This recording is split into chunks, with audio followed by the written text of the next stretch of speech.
We, African heads of state, must stop behaving like puppets that dance every time the imperialists pull the strings. When we, the people, decide to defend ourselves, we are labeled as militias, but that's not the issue here. The problem is seeing African heads of state who bring nothing to these people who are fighting, but who sing the same tune as the imperialists by labeling us as militias, thus calling us men who do not respect human rights. What human rights are we talking about? We are outraged by this and it is shameful. Hi guys, once again welcome back to my YouTube channel. I'm your host Larry, and in today's video it's all about Captain Ibrahim Traoré. Now Ibrahim Traoré has broke the silence on the ongoing war between Africa and the West. Now in this video, Ibrahim Traoré is totally questioning the West to why they are still here in Africa. If they think Africa is poor, why are they still here? So I want you to watch this speech from Captain Ibrahim Traoré, and please remember, if it's for the first time you're coming across my video, please don't forget to like the video, comment, and share the video to your loved ones, and most importantly, don't forget to give me a subscribe if you have the best interest of Africa and the Caribbean at heart.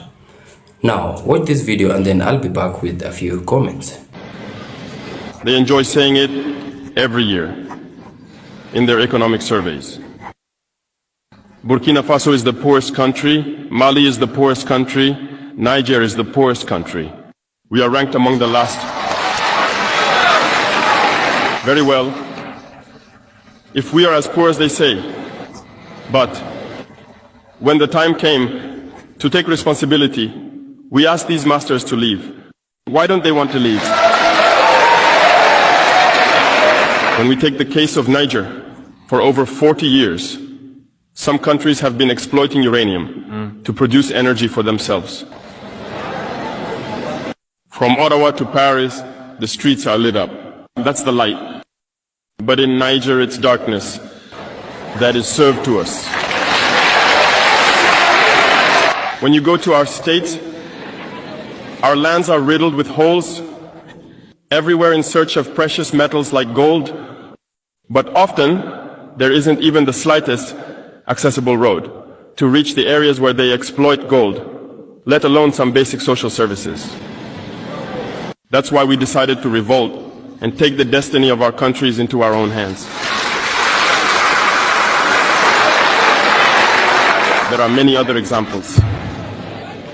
But when we decided to do so, well, we were approached by some armchair slaves to deliver the message of their master, because they had created this kind of polymer chain that rises to the head of our states to serve them. And we came to break the chain. And it's inconceivable for them. They approached us and asked us to fall in line, to become part of the elite that must lead Africa. Because they have a trained and conditioned elite that they must follow, who are embedded in that chain. We refused to fall in line with them.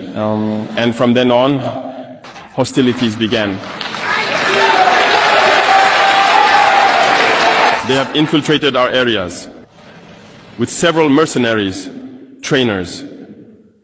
Agents have descended into the Sahel, hoping to carry out barbaric, cowardly attacks against our populations, hoping to incite them to revolt. In addition to these on-the-ground attacks, communication attacks, manipulation, and disinformation are rampant in their ranks. But the people of the Sahel have understood, and never again will they be manipulated. They know where they come from, they know what they are doing, and they know where they are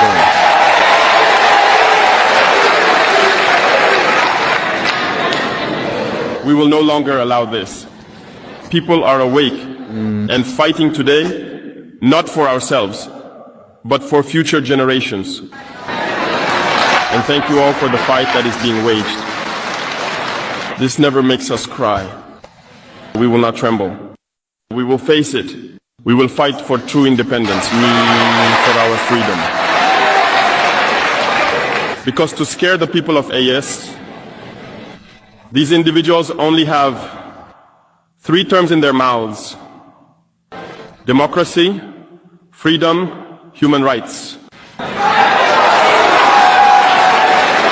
Of course, their local lackeys are only elected in a democratic, free and transparent process, according to them, their values.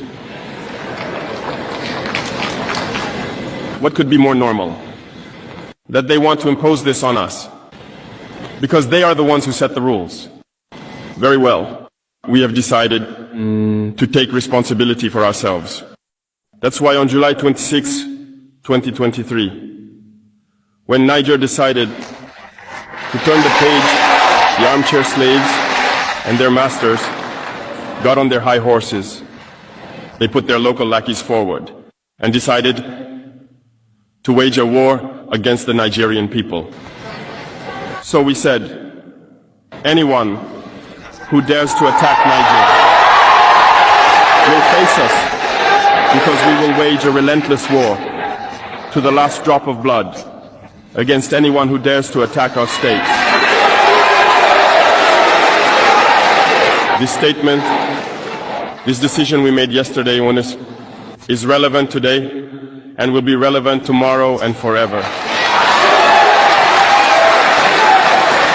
Thus, the AES was born on September 16th, 2023, within a framework of mutual defense. But we deemed it necessary to extend and expand the architecture of the AES. What brings us together today should allow us to venture into other areas beyond defense, notably finance and economy, infrastructure, health, education, and so on. I hope that these moments will be a story we write for the AES, but especially for Africa and the entire world. May God enlighten each and every one of us. May God inspire us in these tasks entrusted to us. And above all, when we carry out our work, let us keep one thing in mind: the supreme interest of our populations. With that, we pray once again to the good Lord to accompany us all in our various tasks, to protect our fighters, who, thanks to them, allow us to sit here and discuss the future of our states. Once again, thank you, people of Niger. Be united and in solidarity. People of the AES, the homeland or death. Now, that was Captain Ibrahim Traoré, and once again, I want to take this opportunity to welcome you back to my channel. So, that was Captain Ibrahim Traoré. Now, we all know who this great leader is, and most importantly in this video, or rather in this case, he is majorly questioning the West to why they are still here in Africa. They say that Africa is a poor continent, and now that they are here to help us. And Africans, they have shown that they don't want their help. Africans have shown that they can stand for their own, on their own, so they don't need them. But why are they still here in Africa? You see, the West, they are still here in Africa because they are exploiting our resources. Africa is not benefiting from their own resources. But instead, the only people benefiting from our resources, it's these external forces.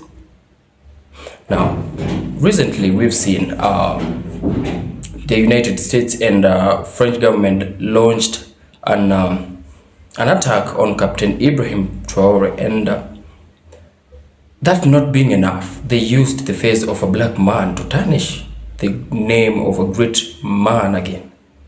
They used Michael Langley to accuse Captain Ibrahim Traoré falsely. And why is it that it's only the face of a black man being used to do the dirty works? Captain Ibrahim Traoré has urged the citizens of Nigeria, the citizens of his country, Burkina Faso, and generally Africans, that they should not fear anything. They should stand and fight for what belongs to them. And you've clearly heard him say, or rather heard him say, that it's either homeland or death. This doesn't just apply to us, it also applies to these external forces, the United States, the French nationals, the French government. His phrase meant that it's either on our side as Africans, it really meant that we actually have to fight for our own. We will die protecting our countries and our resources. That's what his phrase meant. And on the other hand, it meant that it's either these external forces, the West, leave Africa, or there will be a great war. And we all know that where there is war, there is a lot of casualties. We've seen Ibrahim Traoré be a man of his word, a man who doesn't fear anything, as long as he is doing the right thing. And also a shout out to Jamaicans. We've seen the massive support the Jamaicans have shown towards Africa, and most importantly Captain Ibrahim Traoré during the march on 30th April. Jamaicans have been there to support Africans when it comes to African liberation, African freedom, and African politics. Jamaicans have always been there to support their fellow black nations. And for that, Jamaicans, you have to know that we really love you so much. One love between, and rather something else that I remember is we saw the Prime Minister of Barbados, who is Pierre Motley. She was urging the Caribbeans and Africa, or rather the Caribbeans, to strengthen and renew their ties with Africa. Trust me, Africa is not a poor continent. Africa is a very rich continent, but with a majority of poor countries. So when the West say that Africa is a poor continent, that's total lies. Why don't they leave this poor continent alone then? We don't need your help. We've seen Captain Ibrahim Traoré has showed us the way. He has showed us that African countries can be independent. We can build our own mineral processing plants here in Africa, where all the African countries can bring their resources for processing. We don't actually have to export our resources. In return, we get crumbs. They say that Africans, we consume what we don't produce and produce what we don't consume. And that's totally true. Well, we've seen Captain Ibrahim Traoré show us that we can stand for ourselves. We don't need these imperialists. So guys, I'm your host Larry. Remember, if you're watching my videos for the first time, give me a like, a subscribe, and a share. Comment on my videos. Let's have an engagement. So, and until we meet again in my next video, peace out and one love.